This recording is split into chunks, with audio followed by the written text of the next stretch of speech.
Departure from Bozeman around 10 a.m. meant that passengers would have until Glendive in daylight in most seasons. After the schedule speed up in 1952, times of the North Coast Limited pretty well caught up with the top trains of its competitors, the Great Northern and the Milwaukee.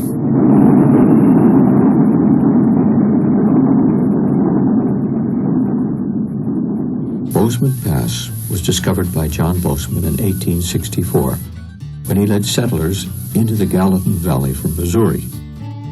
He went back in 1867 to lead a second party and was killed by a Sioux Indian war party near Livingston. The pass fell into disuse by pioneers after this.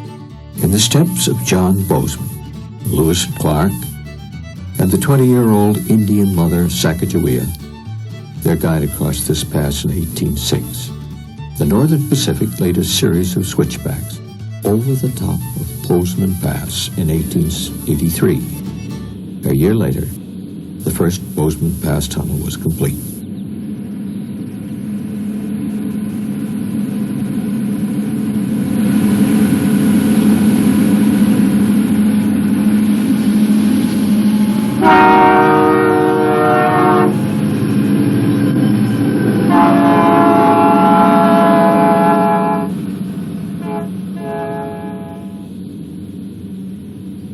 A number of important railroads went belly up in the early 1890s, but none with a more resounding thud than the Northern Pacific. Its prospects for revival were bleak indeed. But into the wreckage stepped J.P. Morgan. When he set about looking for assets, he found a treasure trove. Blossoming meadows, endless forests of gigantic primordial trees, and a snow-white paradise of priceless minerals.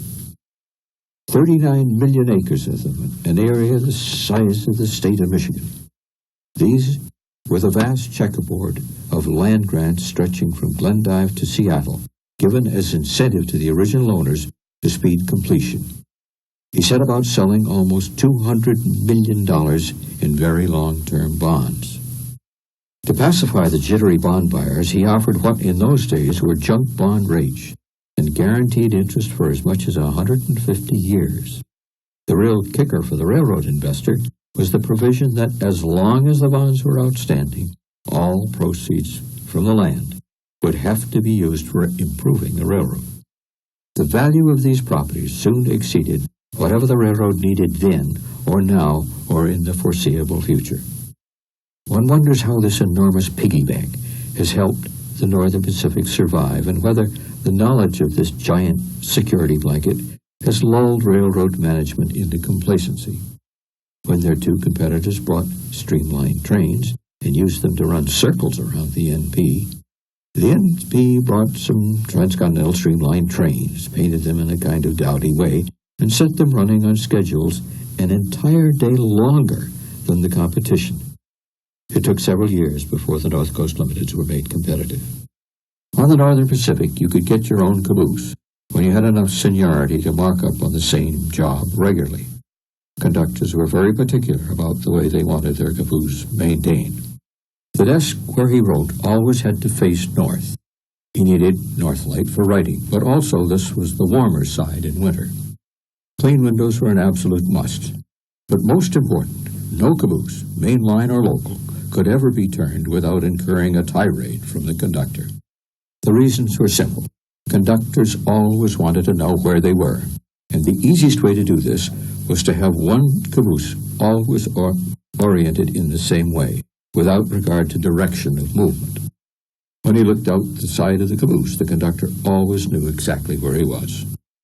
On the hotshot freight between St. Paul and Seattle, there were 17 caboose changes.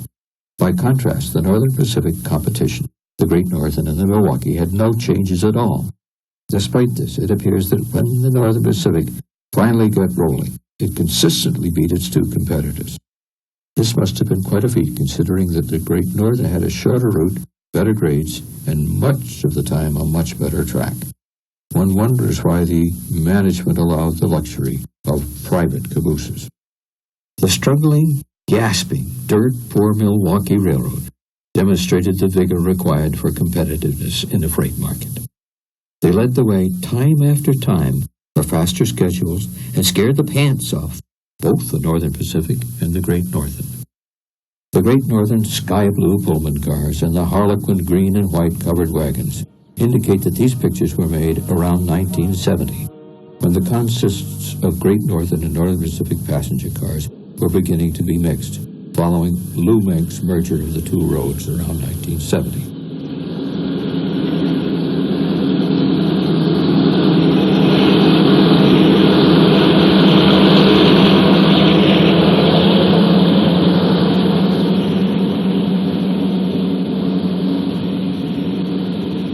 The eastbound climb from Bozeman to the top of the pass doesn't sound like much.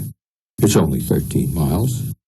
The grade is 1.9% or less. Yet, in the days of steam, this was the most difficult climb on the entire Northern Pacific. Some trains would make it all the way from Seattle, only to stall here. If a train was going to break in half, it would happen here. When they introduced the General Electric U-25C, a real brute of an engine, they had 72 break-intos the first winter, all within the same 2 miles, all on reverse curves, all on Rocky Creek. In 1923, in the Rosebud area just west of Forsyth, the Northern Pacific started mining low-grade lignite coal to use as fuel for its steam engines.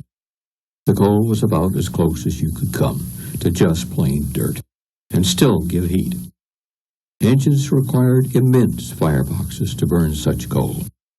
It puzzled many that even on steep grades, under heavy loads, engines burning the low-grade Rosebud lignite didn't produce much smoke.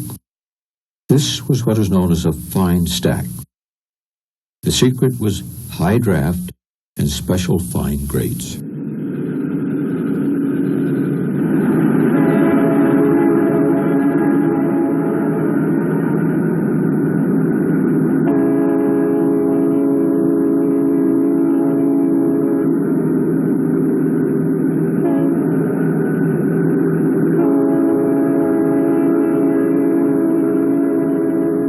If you look south as you descend to Livingston, you can see the little gate to the mountains, the gap through which the Northern Pacific laid its rails in order to reach Yellowstone Park from Livingston. It was named, of course, after the Great Gate to the mountains in Great Falls, Montana.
The Northern Pacific's largest shop was located in Livingston, the only one that could handle the Yellowstone Z5-2884s and the Challengers, the Z6, 7, and 8 664s. The Yellowstones proved something of a disappointment, but in the 5100s, the Challengers, they had a real winner. Management was obsessed with the goal of a single locomotive which could handle 4,000 tons between Yakima, Washington, and St. Paul without argument, and do it faster than any combination of locomotives on the roster. They found it in the 5100 4664. Here's the Yellowstone 2884 collecting coal and water for the next helper assignment on Bozeman Hill.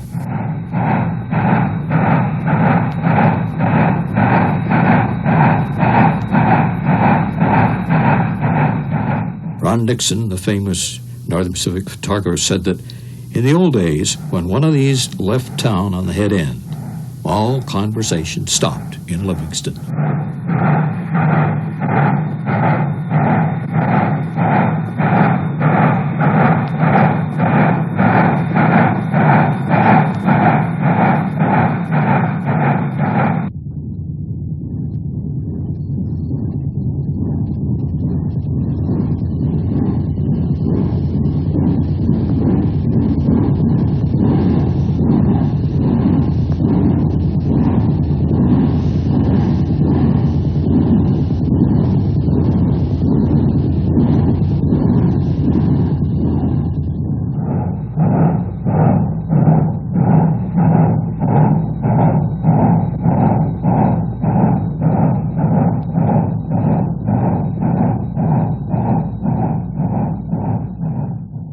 A close-up of the 5100 Challenger, and these films all was found on the point.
Here's a close-up of the Yellowstone, all was found pushing at the rear.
Think 484. What comes to mind? Daylight? Niagara? The generic name is Northern, as in Northern Pacific. In the 1940s, a single Class A 2600 regularly ran the 900 miles from St. Paul to Livingston with the North Coast Limited in 24 hours. It arrived about 8 in the morning and started back that evening for another 24-hour run to St. Paul with the eastbound North Coast Limited. Night after night, with barely a hiccup, this routine continued. To some, the sight of this monster 2884 Yellowstone and Helper service assisting up straight to the top of Bozeman Pass is a demeaning one. These were the locomotives designed specifically to conquer the undulating line between Mandan and Glendive, sometimes referred to as the mountain line of the prairies. It wasn't that the hills were so steep, but rather that they went on, up and down for miles, seldom more than 1%, at most 1.25. When plans for the new Z5, as the new 2884 Yellowstone was called, were presented to Alco and Baldwin, neither company was confident that such a locomotive could be built. It was introduced with great fanfare as the largest locomotive in the world. In the first tests, however, the engine could not achieve its 6,000 horsepower rating. It was sluggish, and the stokers could not deliver the amount of coal promised. Designed to operate at 45 miles an hour, they eventually settled at 35.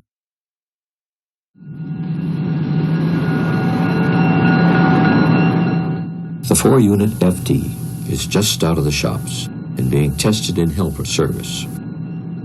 Coal gas can kill you. Engine crews who handle steam through long tunnels, such as Bozeman, 3,000 feet, were well aware of this. The trick at Bozeman was to reduce fuel as you were climbing towards the tunnel mouth, so as to burn all the gases out of your coal. If your timing was good, you arrived at the entrance with all heat and no gas. You had achieved a perfect fine stack.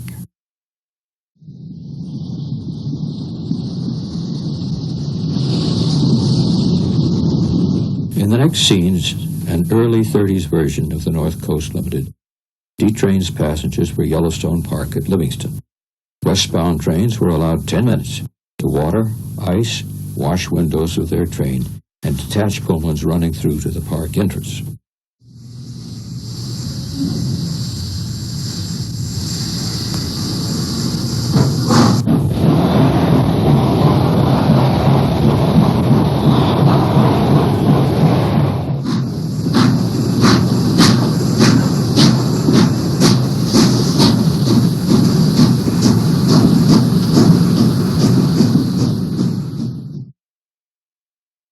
From the beginnings of transcontinental travel, the Northern Pacific trumpeted itself as the Yellowstone Park Line, the first railroad to serve a national park. Gardner was one of 2 locations on the Northern Pacific where branch lines ended in a loop instead of a Y. Trains went around in a circle. You had to be careful not to uncouple any cars in the loop because there was no way you could recouple them on the 12-degree curve. All you could do was back them up more than half a mile onto a tangent where the couplings would work again. The Park Branch, as it was called, was completed before the Transcontinental Railroad.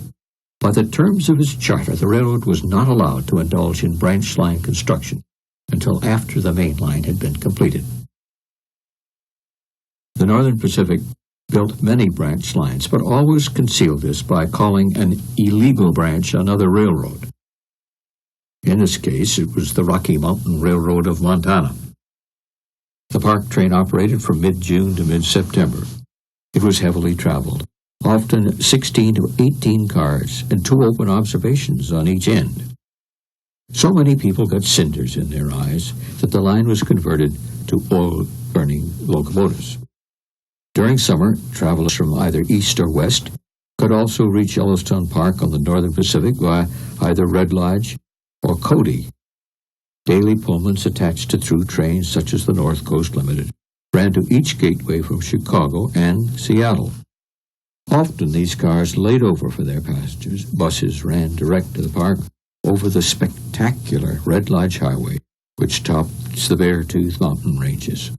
Along the toe of the Rocky Mountains, the passenger in the eastbound North Coast Limited first touched the magnificent sweep of the high plains east of Billings. This dust-dry, almost treeless land, as hot as a blowtorch in summer, its double-digit minus zeros in winter, grew mile upon mile of prairie grass, as short and sharp as the quills on a junior porcupine. All this was good for, they said, was buffalo. Yet the waves of white settlers, German, Russian, Scandinavian, turned the high plains into bonanzas of cattle and wheat. In 1850, the buffalo roamed within 150 miles of St. Paul. Within 20 years, it would disappear all the way to the middle of the Dakotas. Right after World War II, when the rest of the railroad world was busy gobbling diesels, the Northern Pacific set about earnestly to repair its dilapidated main line. The next 2 scenes were taken in the exact same spot. The first shows the results of a line change which increased speeds from 40 to 70 miles an hour. Look closely, and you can see the original roadbed just next to the telegraph poles.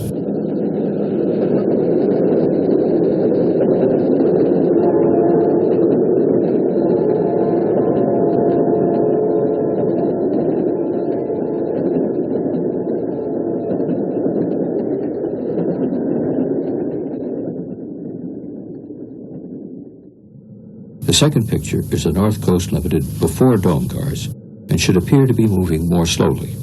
There may be another reason why the Northern Pacific was slow to join the diesel stampede. Plenty of cheap coal, conveniently scattered from Montana all the way to Washington.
Many locations in this section are illustrated with archival film of the steam-powered North Coast Limited. The Main Streeter, a secondary train in many ways identical to the North Coast Limited, but one which ran on the old pre-1952 schedule of the North Coast, is also used. As the railroads opened the northern plains, both American and English settlers invested in huge cattle spreads. Stock was trailed north from Texas, sometimes requiring as long as 2 seasons during the winter of 1886-87. However, the worst blizzards in memory killed off many of these bonanza herds and put an end to what we know as the open range. Gone were the chuck wagons, the cow camps, with crews bedded down in the open. Smaller ranches resulted. Many of these in turn evolved into dude ranches, now politely called guest ranches.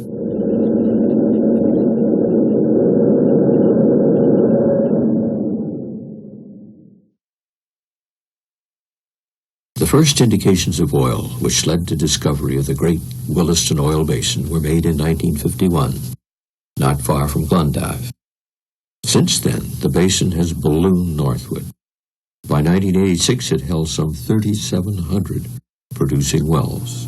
By contrast, South Dakota had only 165.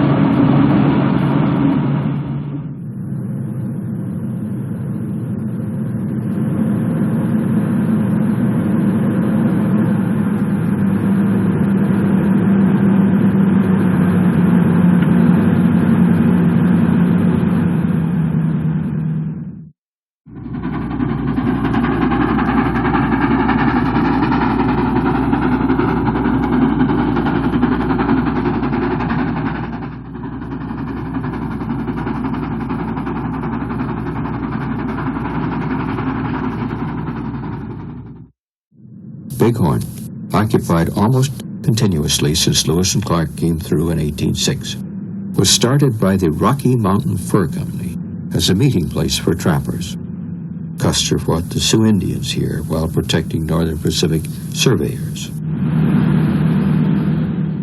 Between Miles City and Glendive, the railroad crosses the legendary Powder River, celebrated in cowboy song and story as being a mile wide, an inch deep, and flowing uphill from Texas. The famed Calamity Jane, gunslinger, Pony Express rider, 7th Cavalry scout in Wyoming, and confidant of Wild Bill Hickok, was otherwise known as Martha Canary. She is said to have owned a ranch in Miles City. Miles City marked the end of navigation for the riverboats from St. Louis.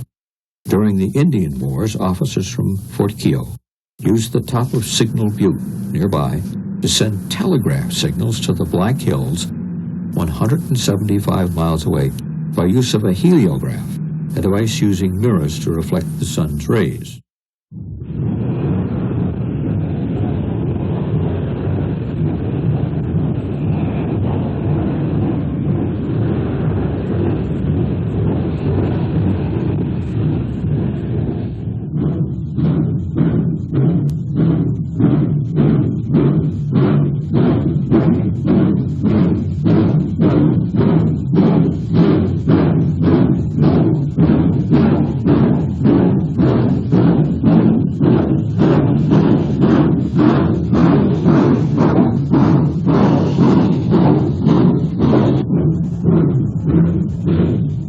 Before the Z5s, it was Northern Pacific practice to cut all full-tonnage trains, 4,000 tons, in half between Mandan and Glendive, and run two sections, each drawn by double-headed Mikados.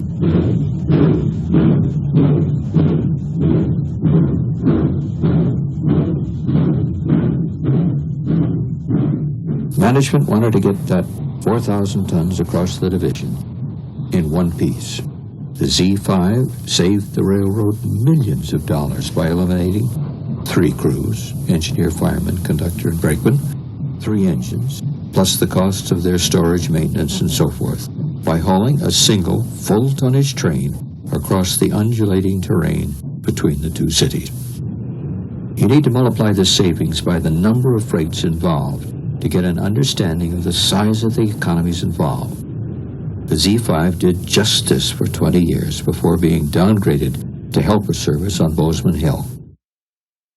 It was ironic that when the diesels arrived, a full-tonnage train had to be downgraded to 3,000 tons.